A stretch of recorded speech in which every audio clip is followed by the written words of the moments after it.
All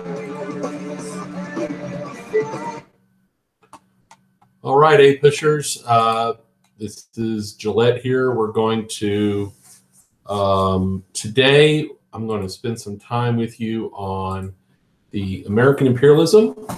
And so rather than pick up where I left off in class, I am just simply going to start at the beginning, and you can kind of fast forward in this presentation to wherever it is you need to pick up.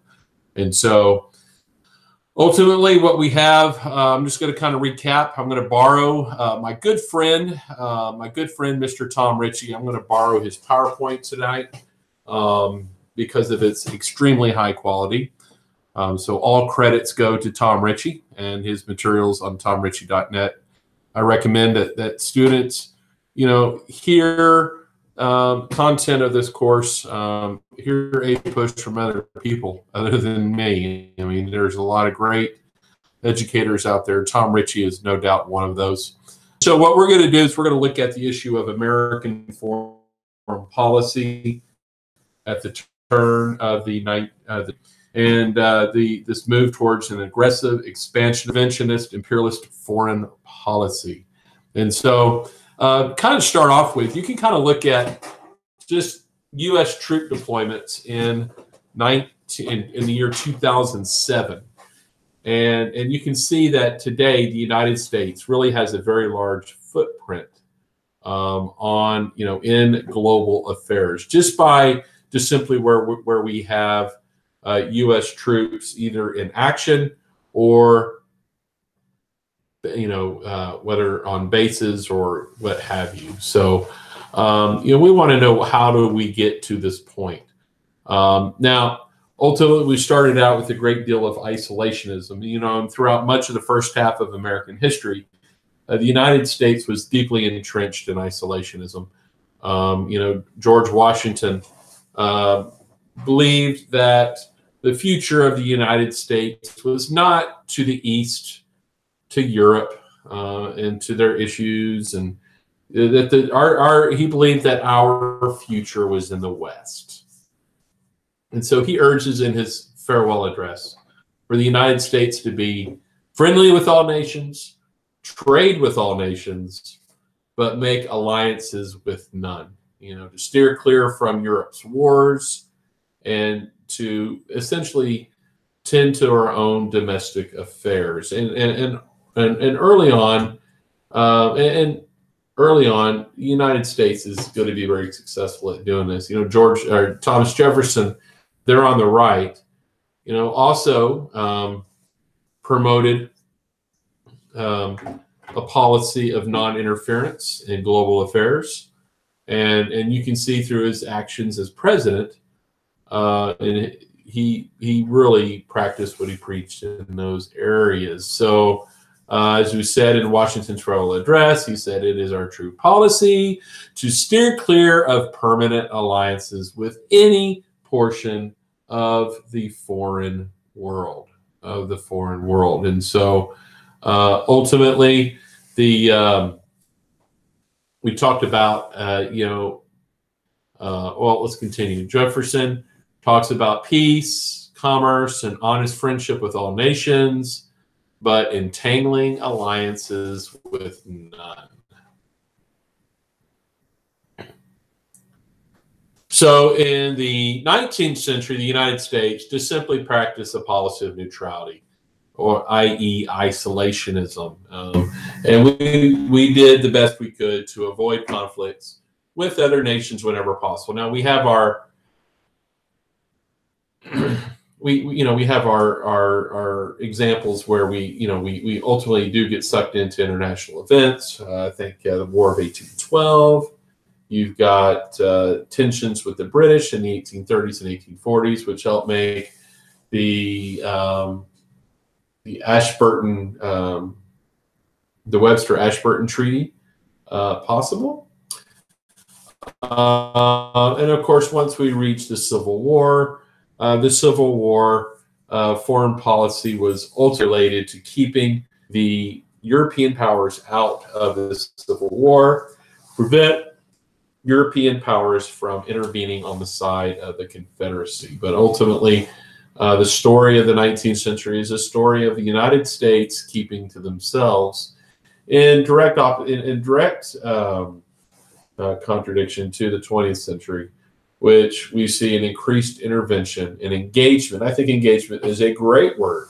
Engagement in world affairs, which we engage other nations in order to promote the national interests of the United States, whether those national interests be interests of security, economic national interests, or humanitarian.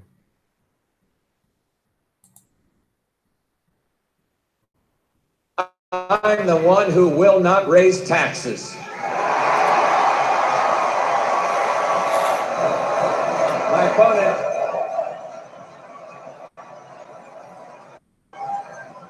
My opponent now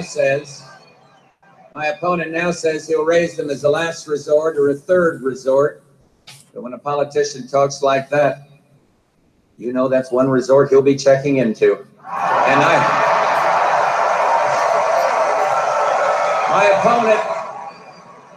my opponent won't rule out raising taxes, but I will, and the Congress will push me to raise taxes, and I'll say no, and they'll push, and I'll say no, and they'll push again, and I'll say to them, read my lips. No new taxes. I say it without boast or bravado. I fought for my country. I've served. I've built. And I'll go from the hills to the hollows, from the cities to the suburbs, to the loneliest town on the quietest street, to take our message of hope and growth for every American, to every American. I will keep America moving forward, always forward, for a better America, for an endless, enduring dream and 1,000 points of light. This is my mission, and I will complete it.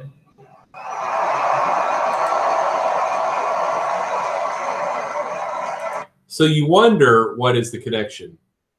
Well, Monroe said in 1823, read my lips, Europe. No new colonies.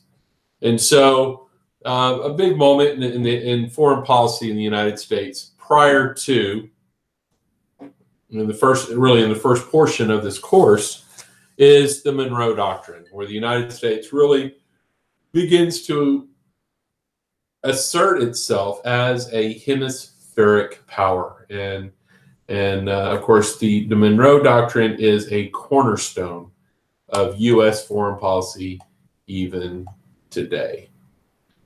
And so next we have, okay, so this is the United States. This is America then. Okay, so you can think about the natural progression of the development of the United States. Then we had Manifest Destiny, which by 1890, it is mission accomplished. By 1890, the frontier's been settled. The Native Americans over here have been relegated to reservations. That's the Dawes Severalty Act.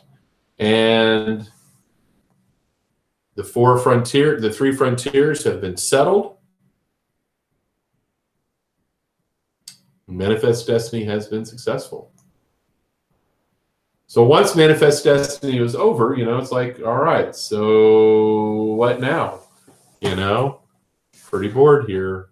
And so the United States is going to venture into imperialism. And you can see, according to this map, you can see what the British Empire looked like in 1921. And Americans ultimately scratched their head and said, we could totally do this. We could totally be like the British. We could expand the United States economy by expanding our colonies. And of course, today, the United States is one of the dominant players in the world. We're the leading member of NATO. We're one of the founding nations of the United Nations. The United States is without a global power. So how did the United States go from an isolated nation to being a world power? And so we start off with this, William Seward, the Secretary of State for Abraham Lincoln, really saw a vision for the United States. And his vision was joining the United States economy to the Asian economy. And so in order to accomplish this, he wanted, as I mentioned in class, he wanted to create control, really a scenario where the United States could acquire as much of the Pacific coastline in North America as possible. Now, he learned that Russia, by the 1860s, Russia had really overextended itself in North America. Realized that another war with Britain would probably mean that the British would take over Alaska. And, the Alaskan fur trade was slowing down considerably, and Alaska was becoming a bit of a drag on the Russian economy. So Secretary of State Seward signs the treaty with Russia, okay, because the last thing we want is the British to acquire Alaska. And he purchases Alaska for $7.2 million, which works out to be about 3 cents an acre. And critics of Seward accused him of purchasing what they seemed to be a wasteland. In fact, they called it the Great Alaskan Icebox. But others more affectionately called it Seward's Folly. And public opinion said, why are we spending so much money on a piece of tundra, desolate wasteland? And over the long term, Alaska turns out to be a tremendous, tremendous purchase. Of course, we're eventually going to have a Yukon gold rush.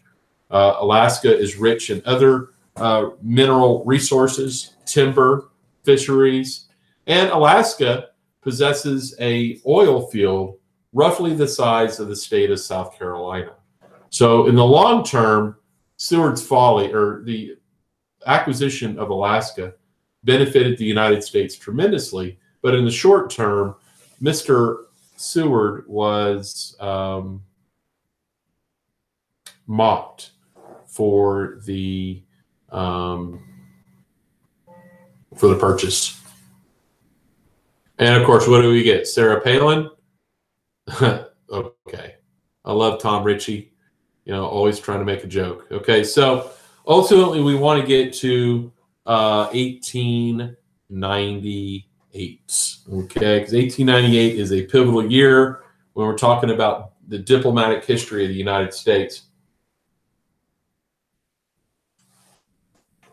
I do want to mention, however, before we get to 1898, that the United States will, in 1878, sign a treaty with the island nation of Samoa for access to a deepwater harbor called Pago Pago. And there we will build a naval base, and we will begin to conduct trade through Samoa. Okay, and then we're going to get to the issue of Hawaii.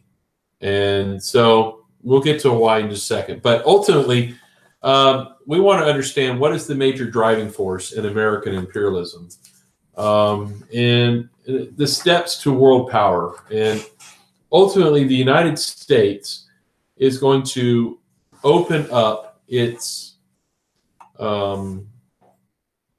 itself up to a more aggressive foreign policy for a number of reasons.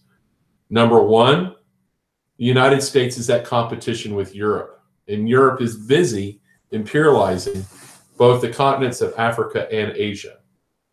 Number two, the United States economy in the 1890s is going to fall into a depression, and in that depression, the nation is going to find itself with a very high unemployment rate.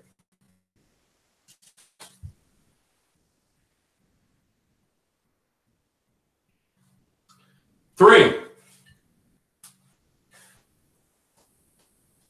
imperialism would help provide raw materials for what is the leading industrial nation in the world. Four, Imperialism would provide for the United States new markets for which to sell their agricultural and manufactured products. 5, as I mentioned before, in the 1890s, we're in the midst of at the time, the worst economy in American history. And so by opening markets in overseas,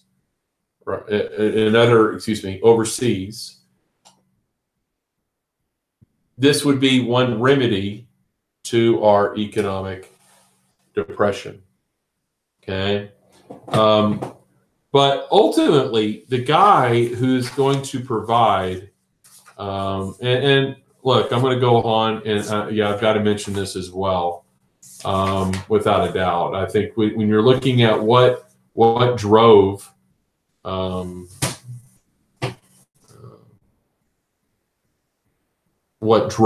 American imperialism is this idea of the United States as a great power. The United States begins to see itself as a great international power. And we're the #1 economy in the world. And they believe that should also be reflected in our foreign policy. Okay? So, and lastly, what drove this shift in foreign policy, the 1890 census revealed that the United States is out of frontier. And so the belief was that the United States had to expand or else it would explode.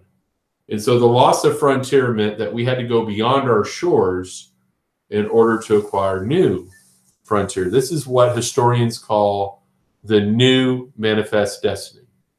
And that deals basically with extending to heavily populated islands far from the United States for the purpose of becoming colonies. And not territories or states. But ultimately, one of the most important figures in promoting a shift in foreign policy is this man here, the president of the Naval War College in Providence, Rhode Island, Mr. Alfred Thayer Mahan. Alfred Thayer Mahan is going to argue that national greatness and prosperity flowed from sea power.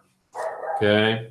He believed that control of the sea was the key to world dominance and protecting one's global empire. The book that he wrote, The Influence of Sea Power Upon History, pardon me, I'm going to take care of this dog. Hold on. Come here. No. Yeah. Yeah.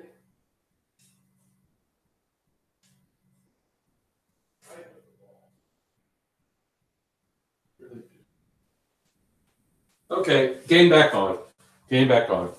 I should not have too many dogs. Dogs are lovable, but they are also pests. Okay, so Alfred Thayer Mahan, he writes this book, Influence of Sea Power Upon History, in which he basically states that history shows that control of the sea was the key to world dominance and protecting one's global empire. The book also helped to stimulate a naval arms race among the great powers and prompted United States leaders to build up a United States Navy. And he went on to say that economic development depended on sea power, a powerful navy, the building of a strong merchant marine, increased foreign commerce, the building and creation of colonies, and the need for overseas naval bases. He also argued in his book that America's destiny is to control the Caribbean, build an Isthmian Canal in Central America, and as we build the naval bases and as we create and establish colonies and as we conduct foreign commerce, part of America's destiny is to spread American values to the distant peoples around the world. Democracy, capitalism, liberty, freedom, basically the American way, American values. You know, that becomes probably one of our most important exports, okay? And so leading advocates of this policy, of really Mahan's vision, were Teddy Roosevelt of New York and Henry Cabot Lodge, a senator, Henry Cabot Lodge. They're going to be some of the most outspoken advocates of an aggressive, bold American foreign policy. But there are also other theories that help promote imperialism. Number one is Darwinism. You know, after all, if natural selection worked in the biological realm, would it not also apply to human society?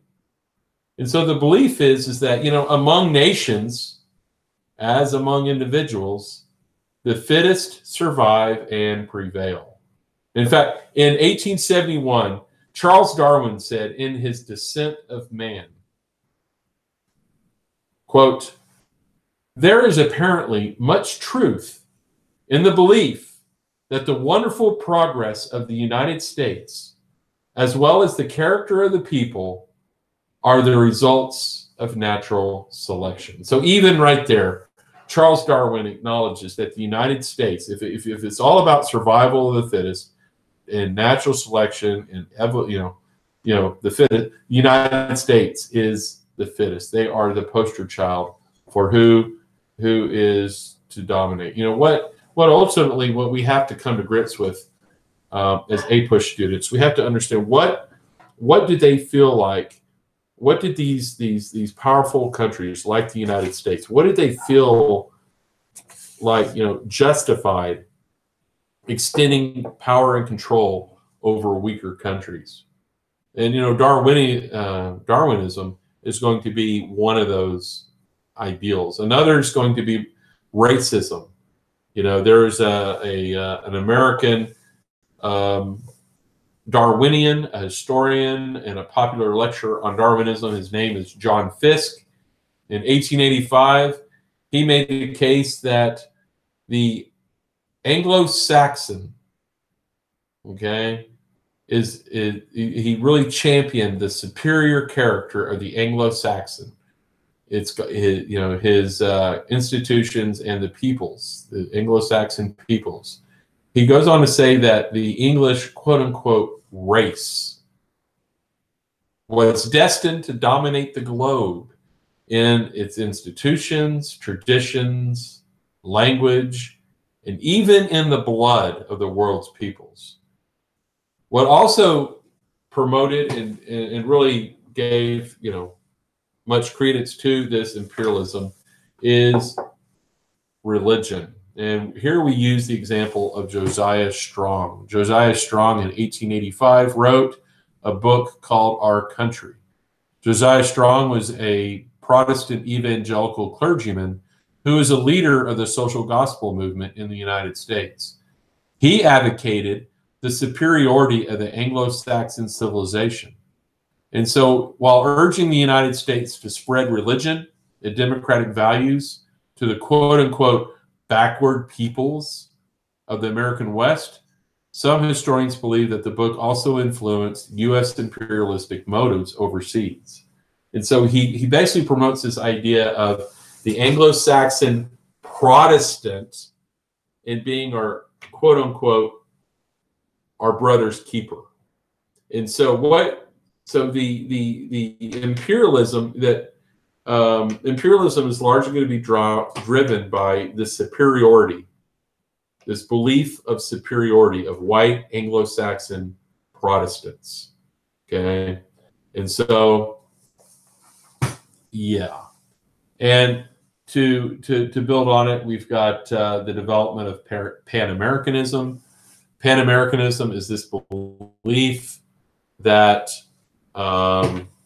America is the dominant power of the Western Hemisphere, and we ought to seek to extend our economic and political control over Latin America. That's called Pan-Americanism. And then, you know, yellow journalism of Joseph Pulitzer and William Randolph Hearst is going to spark America's interest abroad. These two newspaper tycoons are going to push aggressively for a modern navy of steel ships, and they're later going to pressure the United States government to go to war against Spain in order to increase the U.S. influence in Cuba. So the American media was really supportive of imperialism and imperialism. So ultimately, this is what it's eventually going to look like, the American empire. You can see the various islands that are going to become territories and possessions of the United States during this period of imperialism. Hawaii. Okay, so we talk about Hawaii. Hawaii is really one of your first examples of American imperialism at work. In 1887, Pearl Harbor is established. Now, understand that even before the Civil War, there were white planters. There were Americans in Hawaii producing agriculture, coffee, sugar, pineapples, and the like. So, but Hawaii was dating back to 1795. Hawaii was run by essentially by the Hawaiian people.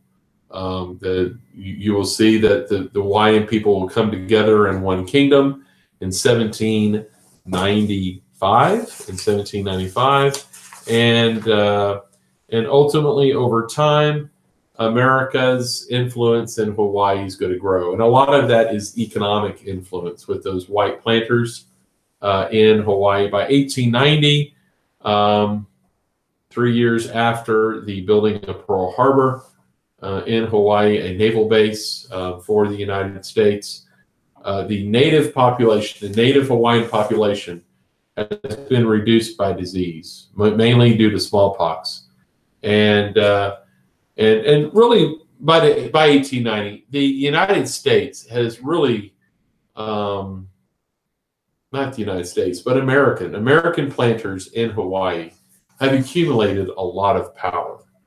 They've accumulated a lot of power. And in 1891, Queen Liliuokalani is going to try, she's going to come to the throne, and she's going to try to take back some power from these white planters. Okay, from these white planters. And in 1893, the white planters, led by hold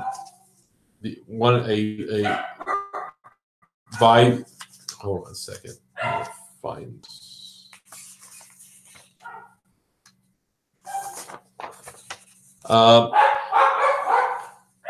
In 1893, a small group of white planters led by Sanford Dole overthrew the Queen in 1893.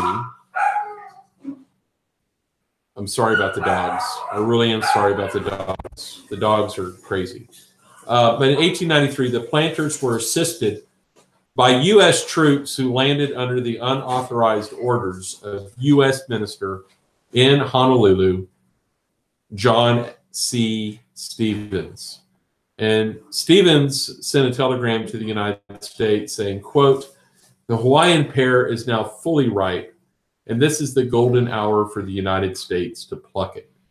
And a treaty was sent to the U.S. Congress for annexation. It was rushed to Washington.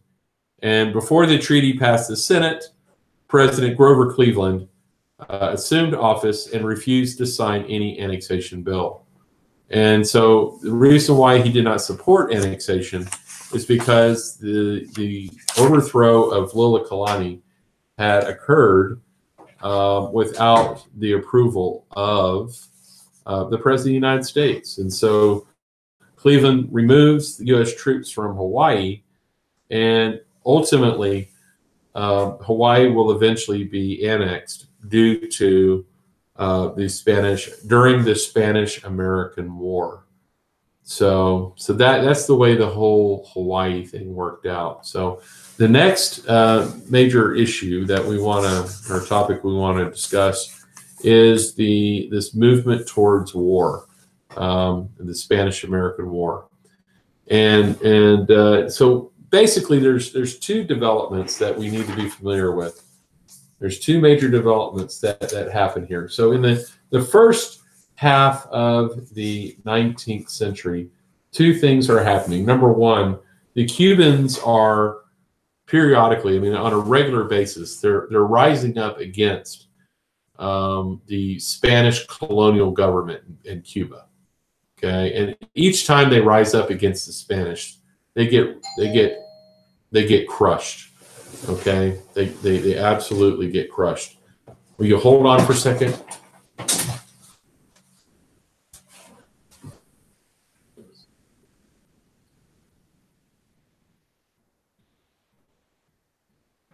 Hey, come on in. How you doing? Hey. Okay, I'm back. All right. So, two things are happening in the first half of the second half of the century, the 19th century. One, Cubans are repeatedly rising up against Spanish colonial rule, only to be suppressed without very much success whatsoever. And at the same time, Americans are beginning to invest millions and millions of dollars into Cuban tobacco, Cuban sugar, and Cuban mines.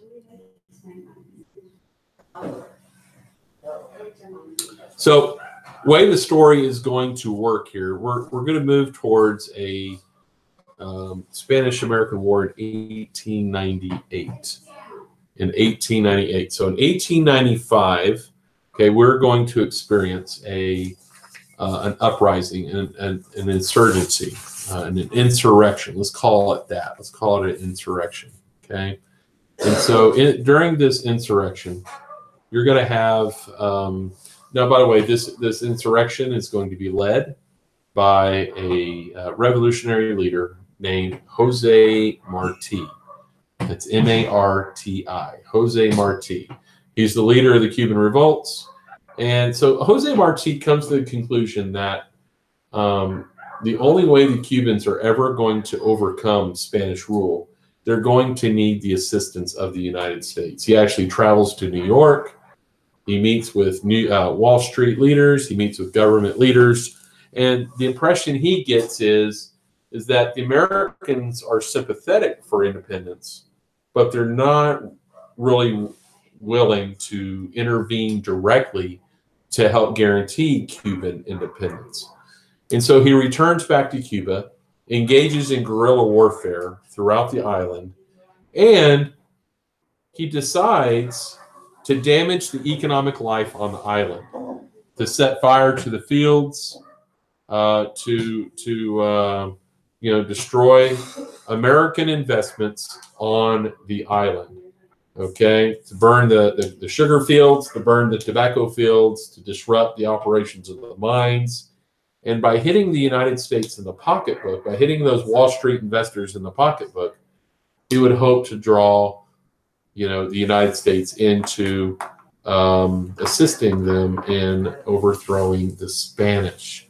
Now, he returns home from New York, and he is captured by the Spanish, and he is executed. And so he is executed, and then the Spanish bring in a general by the name of Valeriano Weyler.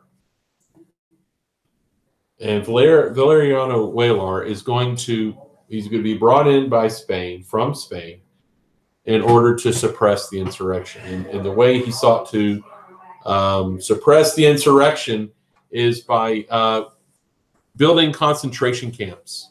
Okay, and so by building these concentration camps, he's basically taking these revolutionaries in the villages from which they come, and he's going to put them in these camps.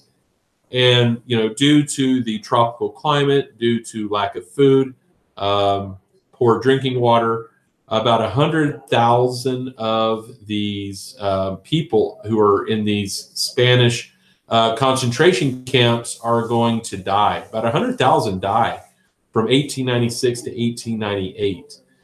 President Cleveland, upon learning this, refuses to intervene, and he issues a neutrality proclamation, basically saying, from his point of view, that the United States is not going to intervene.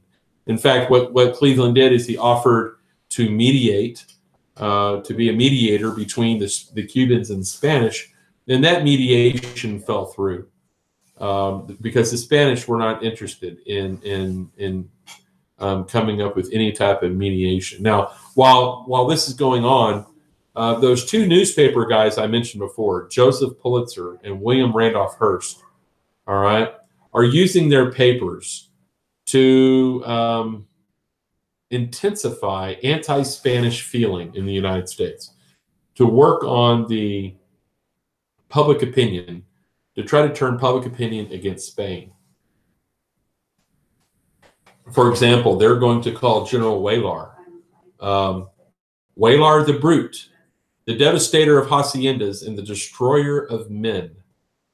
All right. And so and Hearst is actually going to hire a man, an artist. In fact, he's not only an artist, he's like one of the most premier artists in the country at the time. His name is Frederick Remington. And he says to Remington, he goes, listen, what I want you to do is I want you to go down to Cuba and I want you to draw sketches, okay, that have to do with, Spanish atrocities against Cubans, misconduct against Americans. And when Remington reported later, once he reported that the conditions were not as bad as he thought they were, that the conditions were not bad enough to warrant hostility, Randolph replied, he said, Remington, listen, bud, quote, you furnish the pictures, I'll furnish the war. And so Remington did what he was told. He sends back cartoons and sketches in which Hearst will write the bylines. He'll write the headlines too. There was one he sent. It had it was a picture, it was a cartoon. It was a picture of 3 Cuban women who were on board an American ship that had been boarded by Spanish naval officers, and those 3 women had been forced to disrobe in front of those Spanish officers. And of course, this greatly offended the United States. And so in reality, this did not happen. But the yellow press, it's called yellow journalism. Yellow journalism is a form of journalism in which you're sensationalizing your story in order to provoke a certain effect on the reader. And so yellow journalism is going to be a major cause of the Spanish-American War. Journalists are going to be able to use the power of the pen in order to generate anti-Spanish sentiment against not against the United States, but against Spain. Okay, so McKinley comes to power. He wins the election in 1896, 1897. McKinley's a little bit different from Cleveland. William McKinley really supports Cuban independence. However, he does not support military intervention into Cuba. He is a Civil War veteran. He is a former Civil War officer. And William McKinley was once overheard talking to one of his aides. He said, I've seen war. I've seen the bodies pile up. I don't want to be the president of the United States that sends American soldiers into harm's way. So he's supportive of Cuban independence, but he's not willing to use military force in order to guarantee that independence. So but you know what? Sometimes what happens is that and I think what happens to McKinley is exactly what happened to James Madison in the War of 1812. Ultimately, the pressure for war is going to build.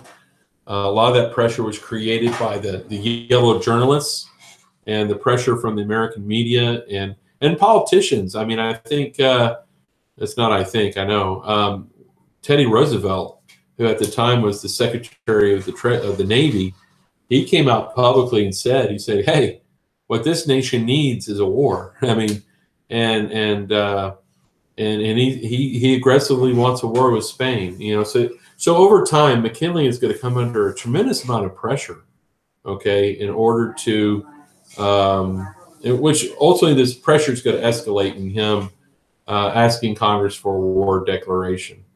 But McKinley is going to send a battleship to Cuba in 1898. It's called a battleship. It's the USS Maine.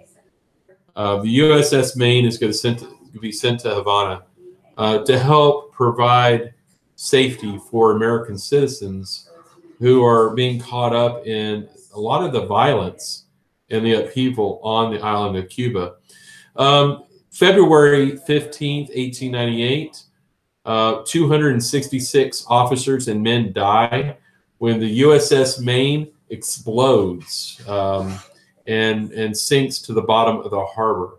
The yellow media, the yellow journalists, are going to immediately blame the Spanish for the sinking. In fact, the slogan in the United States was,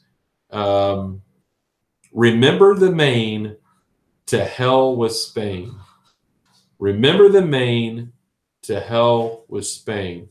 But the yellow press helped to stoke public opinion against Spain.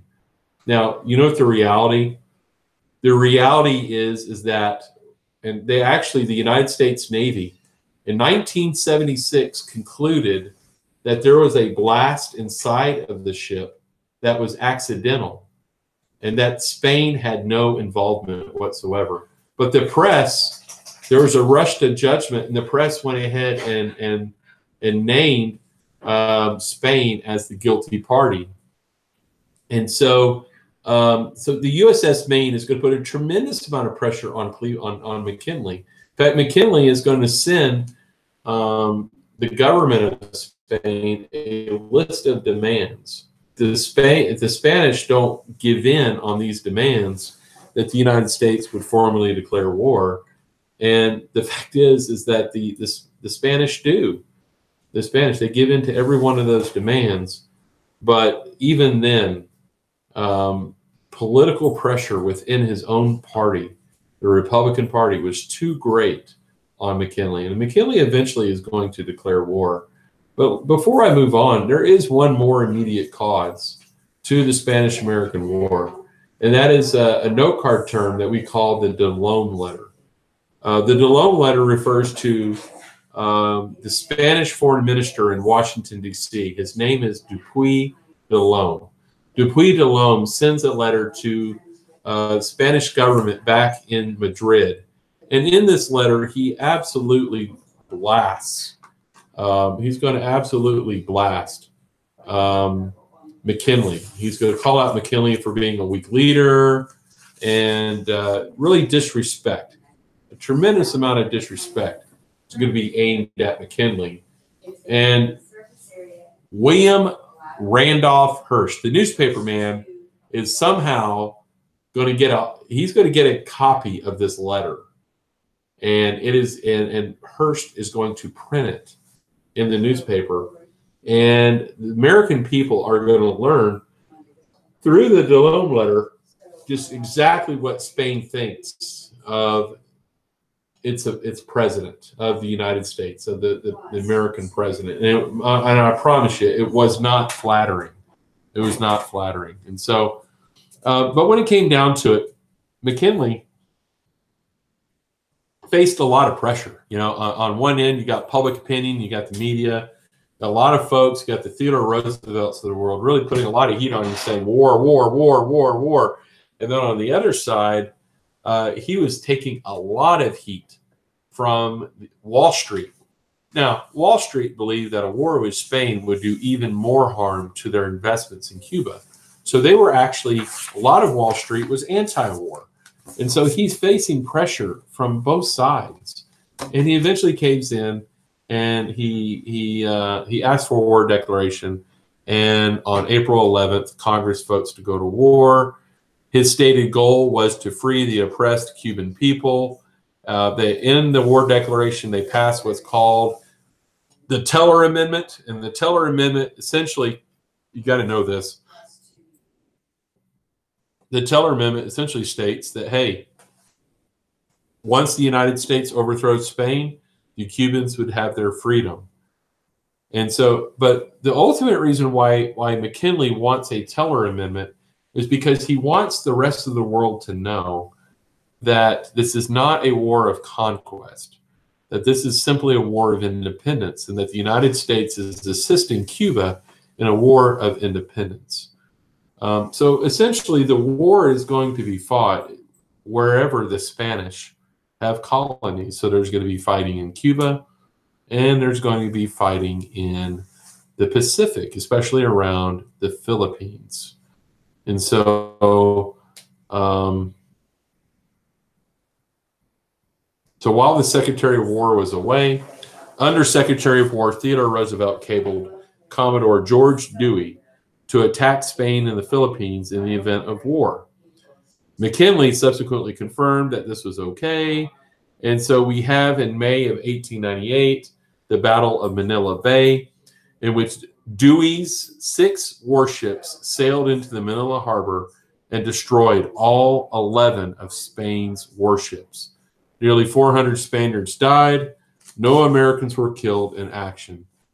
Germany then arrived with 5 warships, more powerful than Dewey's fleet, and basically sought to protect German citizens and their interests in Manila. So I think one thing I want you to know is that America's #1 imperialist foe was Germany. And we nearly go to war against Germany twice during this period.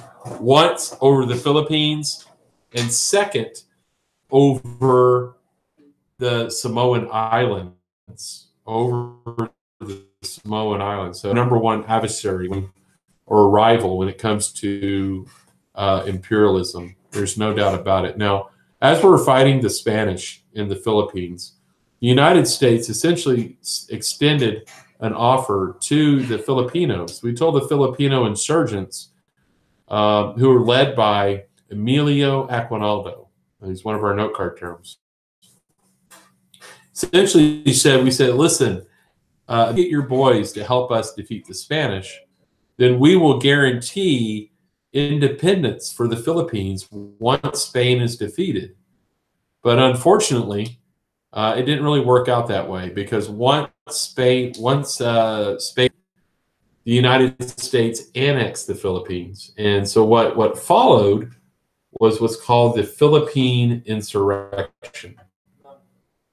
And so what happens with the Philippine Insurrection is that Emilio Aguinaldo turned against the United States. He made war against the American occupiers. And as a result, we're going to have 50,000 Filipinos are going to be killed. Roughly about 6,000 Americans are going to be killed in what's called the Philippine Insurrection. And it actually, you know, what killed more Filipinos more than anything is that the burning of the fields, is that the Americans are going to burn the fields. And so there's famine. There's going to be a lack of food. And that's what did most of the damage during the Philippine Insurrection. So looking at the war, the Spanish-American War, there's some important things I want to make sure that comes across here. One, the Spanish-American War is the shortest war in American history. It only lasted 4 months. Okay, it only lasted 4 months. Okay, I'm showing some images here. And these are the images that appeared in the yellow press. You know, you look at the bodies being blown into the air, covering of the dead. You know, so it's the yellow press really milking this. Okay. Whoa. I want to find out what that is down there. I guess it's nothing. Okay.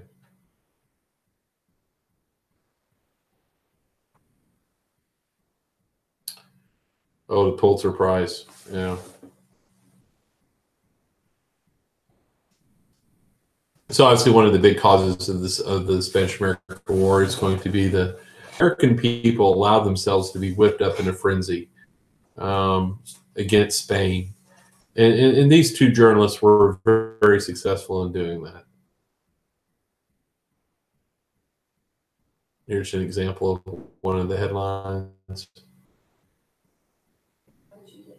Destruction of the U.S. You go to Arlington National Cemetery, they have the mast of the USS Maine right there in Arlington National Cemetery. A big moment in American history, gang. It's a big, big moment. And so, look at this.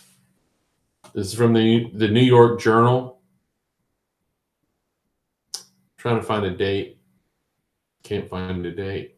Doesn't matter. It says, Assistant Secretary Roosevelt convinced the explosion of the warship was not an accident. The Journal offers a $50,000 reward for the conviction of the criminals who sent 258 American sailors to their death. Naval officers unanimous that the ship was destroyed on purpose. Without an investigation, these people jumped to conclusion.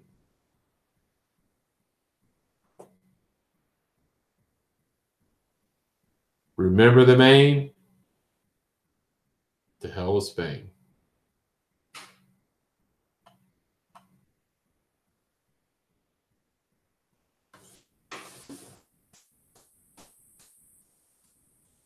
Okay, this must be one of his students.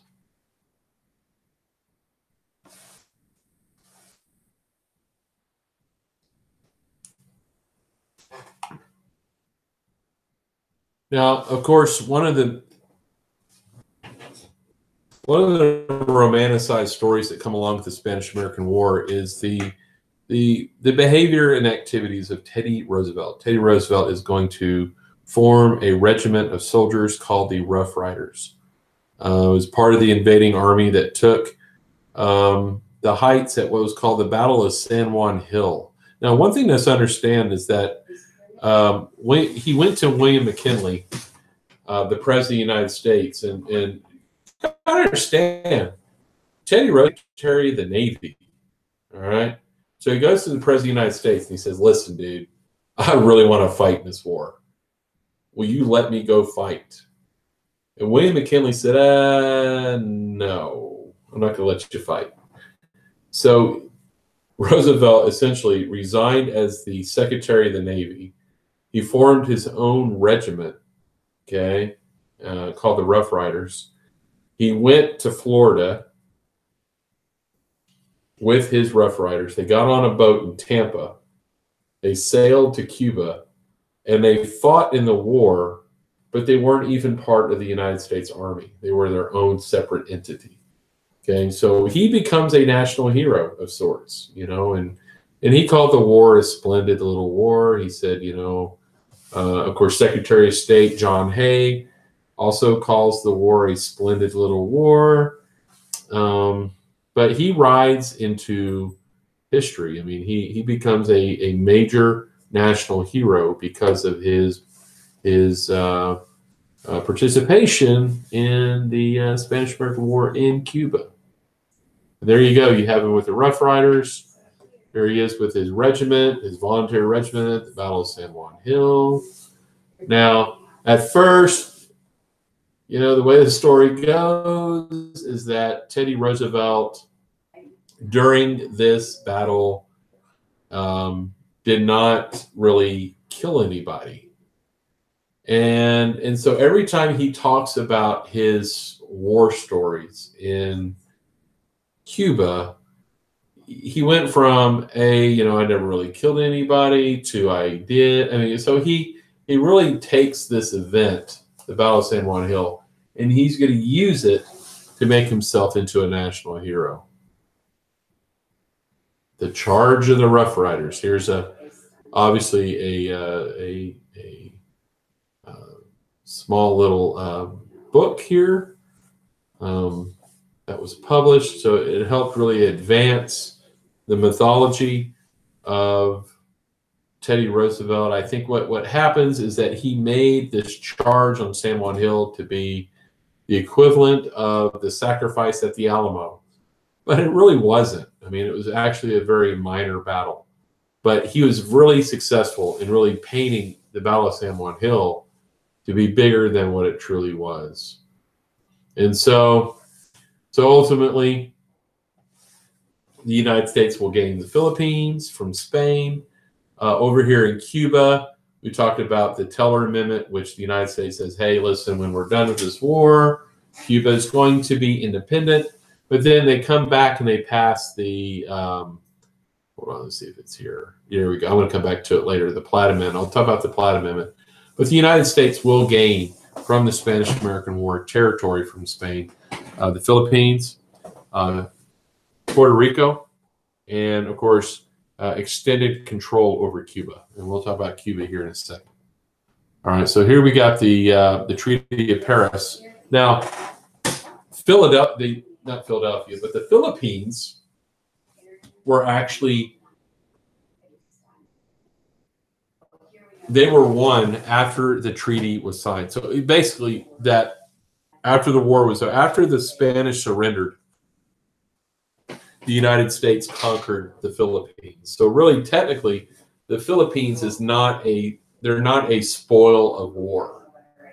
Okay, they're not a spoil of war. So if the United States is going to acquire the Philippines, they're going to have to purchase, which is what they do in the Treaty of Paris. 1898 Treaty of Paris, the United States is going to acquire a quote-unquote free Cuba, which isn't really free.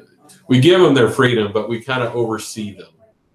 We have the ability to intervene in their affairs as we see necessary. We gain Guam and the Philippines, but we do it at a price of $20 million. Now, in class, we did the debate over the Philippine issue. So I'm not really necessarily going to address the debate over the Philippines, but it was huge. We do see the formation of what's called the Anti-Imperialist League, which included the presidents of Stanford and Harvard universities, philosopher William James, author Mark Twain, labor leader Samuel Gompers, and industrialist Andrew Carnegie. So there were a lot of very prominent anti-imperialists. They argued that the annexation of the Philippines violated the consent of the governed philosophy of the Declaration of Independence.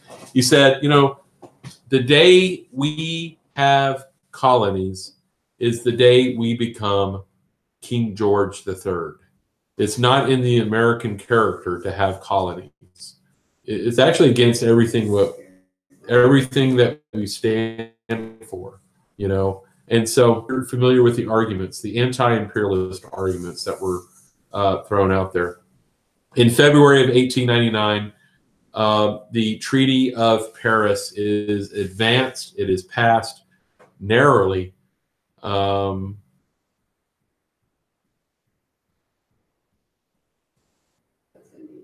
What put the treaty over the edge was the unexpected support of one of the leading anti-imperialists in the United States, William Jennings Bryan, and that was really unexpected. So there's a very famous, you see this a lot in APUSH classes, that from tip to tip, the American eagle is extended in its empire, okay? In its empire. As I mentioned before, I told you I'd talk about this. In 1901, Congress passes what's called the Platt Amendment, which essentially makes Cuba into a protectorate, which basically you have sovereignty, but it's limited. There are no treaties without U.S. approval, no excessive debt. The United States can intervene in cases of civil unrest, and that the United States would have perpetual naval lease at Guantanamo Bay. The United States still has a military installation right down here on the southern tip of Cuba called Guantanamo Bay. Cuban resentment against the United States would eventually culminate in the establishment of Fidel Castro's anti-American government in the 1959 Cuban Revolution. So we do have a legacy of resentment against the United States by the Cuban people dating back to this event. Okay, now I want to take a time here. It's not in the PowerPoint, but I want to address it. You know, as the United States is building an overseas empire, you know, the question now is, what about the Filipinos? What about the Guamians? What about the Samoans? What about Puerto Ricans? Do they have constitutional rights? Now that the flag flies over their land, the Supreme Court ruled, this is a note card term, in 1901, it's called the Insular Cases. Okay, the Insular Cases. The Insular Cases are basically trying to decide whether or not do people living in American territories, do they have constitutional rights? And the Supreme Court ruled no, they don't. That the Constitution does not always follow the flag. That just because you're Filipino doesn't mean you're an American, and that you're owed and due the rights of Americans. Now, ultimately, the United States benefits greatly due to this war. It's the first. It really marked the emergence of the United States as a world power. It ended Spain's once great New World empire. It marked the emergence of the United States. I already mentioned that. Big thing here is that it buried the hatchet between the North and the South. This was very important, gang, okay? When looking at the nationalism, it produces nationalism. Guys, this is the first war since the Civil War in which Northerners and Southerners are fighting side by side. So this helped to bury the hatchet between the North and the South, to begin to bring about a certain degree of healing between the North and the South. So Guam, of course, is part of what we gained in this war. And now Mr. Tom Ritchie thought this is funny. There's this congressman from Georgia named Hank Johnson. They made a pretty outlandish claim, and I'm going to go ahead and let it play here if I can.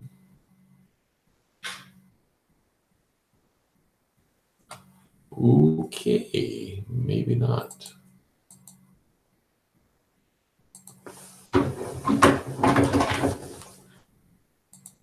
Okay, let me, I think you deserve to see this. You've been very patient.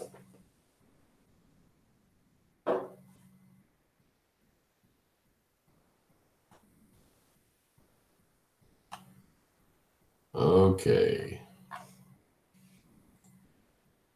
Well, this is a island that at its widest level is what, 12 miles from shore to shore, and at its smallest level or smallest location, it's 7 miles between one shore and the other. Is that correct? I don't have the exact dimensions, but to your point, sir, I think Guam is a small island. Very small island, and about 24 miles, if I recall, long. So 24 miles long, about 7 miles wide at the least widest place on the island, and about 12 miles wide on the widest part of the island. And I don't know how many square miles that is. Do you happen to know? I don't have that figure with me, sir. I can certainly supply it to you if you'd like. Yeah, my fear is that the whole island will become so overly populated that it will tip over and capsize. we don't anticipate that. The Guam population, I think, currently about 175,000, and again, with 8,000 Marines and their families, it's an addition of about 25,000 more into the population. And also things like the environment, the sensitive areas of the environment, coral reefs and those kinds of things. And I know that, you know, lots of people don't like to think about that, but, you know, we didn't think about global warming either. And now we do have to think about it. And so I'm concerned from an environmental standpoint whether or not Guam is the best place to do this relocation, but it's actually the only place. Is that correct? This is the best place. This is the farthest west U.S. territory that we own. And, you know, this is part of our nation. And in readdressing the forward presence and posture importance to Pacific Command, Guam is vital to this decision.